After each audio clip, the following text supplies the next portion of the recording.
ഒരിക്കൽ ഇതുപോലെ തിരുവനന്തപുരം മെഡിക്കൽ കോളേജിൽ അമ്മേനെയും കൊണ്ട് ഒരു 4-5 ദിവസം അവിടെ അഡ്മിറ്റായി കിടക്കേണ്ടി വന്നിട്ടുണ്ട് അമ്മയ്ക്ക്. അപ്പൊ അഡ്മിറ്റ് ആയപ്പോൾ ഞാൻ ഇവിടെ എറണാകുളത്തായിരുന്നു. അപ്പൊ എറണാകുളത്ത് ഞാൻ ഡ്യൂട്ടി കഴിഞ്ഞ് 12 മണിക്ക് ഞാൻ പെട്ടെന്ന് ബസ് കയറി രാവിലെ വെളുപ്പിനെ ആയപ്പോൾ അവിടെ എത്തി. അപ്പൊ അമ്മേനെ തലേദിവസം രാത്രി അഡ്മിറ്റ് ചെയ്താണ്. അപ്പൊ ഞാൻ ഇട്ടിരുന്ന ഡ്രസ്സോട് കൂടിയാണ് പോകുന്നത്. കാര്യം വന്ന് നമുക്ക് ഡ്രസ്സൊന്നും ചേഞ്ച് ചെയ്ത് പോകാനുള്ള ടൈം ഉണ്ടായിരുന്നു. അപ്പൊ ഇട്ടിരുന്ന ഡ്രസ്സോട് കൂടി നേരെ ബസ് കയറി മെഡിക്കൽ കോളേജിൽ എത്തുമായിരുന്നു. അപ്പോൾ അവിടെ എന്ന് വെച്ച് കഴിഞ്ഞാൽ അമ്മേനെ കിടത്തിക്കുന്ന ബെഡിൽ തന്നെ ഒരു പേഷ്യന്റും കൂടെ ഉണ്ട്. അമ്മയ്ക്ക് തന്നെ ഒന്നും ഇങ്ങനെ തിരിയാനും അറിയാനൊന്നും പറ്റത്തില്ല. കാര്യം അവിടുത്തെ ഫെസിലിറ്റീസ് അത്രേ ഉള്ളൂ, ഒരു മാറ്റം ഇല്ലാത്തൊരു കാര്യമാണത്. അപ്പോൾ ആ ഒരു ബെഡിൽ തന്നെ ഒരാളും കൂടെ, ഇനി ഇച്ചിരി കൂടെ സ്പേസ് ഉണ്ടെങ്കിൽ അവർ ഒരാളെ കൂടെ ഒരു 3 പേരൊക്കെ വേണമെങ്കിൽ അവർ അഡ്ജസ്റ്റ് ചെയ്യും ബെഡിൽ. അപ്പോൾ അമ്മയുടെ അടുത്ത് ഒരാളും കൂടെ. അമ്മ എന്നെ പാട് വിട്ടു, അത്രയും തീരെ വയ്യെങ്കിലേ മെഡിക്കൽ കോളേജിൽ അഡ്മിറ്റ് തന്നെ ആക്കത്തുള്ളൂ. അപ്പൊ ആ അവസ്ഥ ആലോചിച്ച് നോക്കി.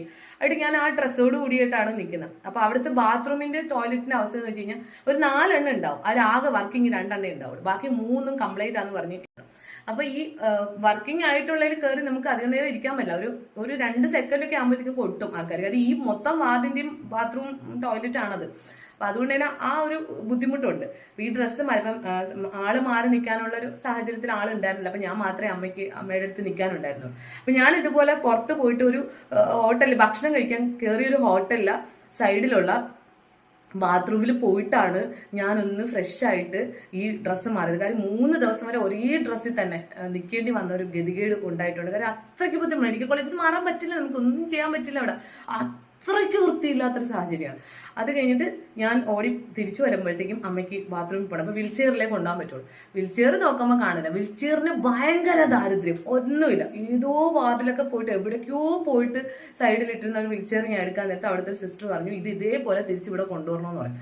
ശരിയെന്ന് പറഞ്ഞിട്ട് ഞാൻ ആ വീൽ ചെയർ എടുത്തുകൊണ്ട് അമ്മേനെ കൊണ്ടുപോയിട്ട് തിരിച്ച് വീൽ ചെയർ ഒരു സൈഡിൽ ഒതുക്കിയിട്ട് അമ്മേനെ പിടിച്ച് കിടത്തി റെഡിയാക്കണ സമയം കൊണ്ട് ആ വീൽ ചെയർ ആരോ കൊണ്ടുപോയി. ആ വീൽചെയർ അവസാനം ആ വീൽചെയർ അന്വേഷിച്ച് ഞാൻ അവിടേക്ക് നടക്കാം. ഞാൻ തിരിച്ചു ആ സിസ്റ്ററോട് പറഞ്ഞു, സിസ്റ്റർ വീൽചെയർ ആരോ കൊണ്ടുപോയത്. അതൊന്നും പറഞ്ഞാൽ പറ്റത്തില്ല, വീൽചെയർ ഇവിടെ എത്തിച്ചാൽ മാത്രമേ നിങ്ങൾക്ക് ഡിസ്ചാർജ് ചെയ്യുള്ളൂ കേട്ടോ എന്ന് പറഞ്ഞിട്ട് അവർ എന്റെ വാർഡിൽ വിളിച്ചു പറഞ്ഞിട്ട് ഇങ്ങനെ വീൽചെയർ കൊണ്ടുവന്നിട്ടില്ല, അതുകൊണ്ട് അവരെ ഡിസ്ചാർജ് ചെയ്യാൻ പറ്റത്തില്ല. ഞാൻ ആ വീൽചെയർ എന്റെ വീട്ടിൽ കൊണ്ടുപോയോ? ആ മെഡിക്കൽ കോളേജിൽ തന്നെയുള്ള ആർക്കോ ആവശ്യത്തിനല്ലേ അവർ കൊണ്ടുപോയത്. ശരി, ഞാൻ അവരെ കുറ്റം പറയുന്നില്ല. ചിലപ്പോൾ വീൽചെയറിന്റെ ദാരിദ്ര്യം അത്രയ്ക്കായിരിക്കും. അതാണ് തിരുവനന്തപുരം മെഡിക്കൽ കോളേജിന്റെ ഗതി എന്ന് പറയുന്നത്. ഇപ്പോഴും അതിന് യാതൊരു മാറ്റവും വന്നിട്ടില്ലെന്നാണ് എനിക്കറിയാൻ കഴിഞ്ഞത്. എൻ്റെ അമ്മ മരിച്ച് വർഷം 4 ഇപ്പോഴും അവസ്ഥ ഇതൊക്കെ തന്നെ. കാര്യം ഹൃദയാഘാതം വന്ന് മരിച്ച ആ മനുഷ്യന്റെ ഹൃദയം പൊട്ടിയുള്ള വർത്തമാനം കേട്ടിട്ട് ഈ ഒരു അനുഭവം ഞാൻ നിങ്ങളോട് പറഞ്ഞത്. ഇതൊന്നും അല്ല, ഒരുപാട് അനുഭവങ്ങളുണ്ട്. ഇതൊരെണ്ണം ഞാൻ പറഞ്ഞു എന്ന് മാത്രം.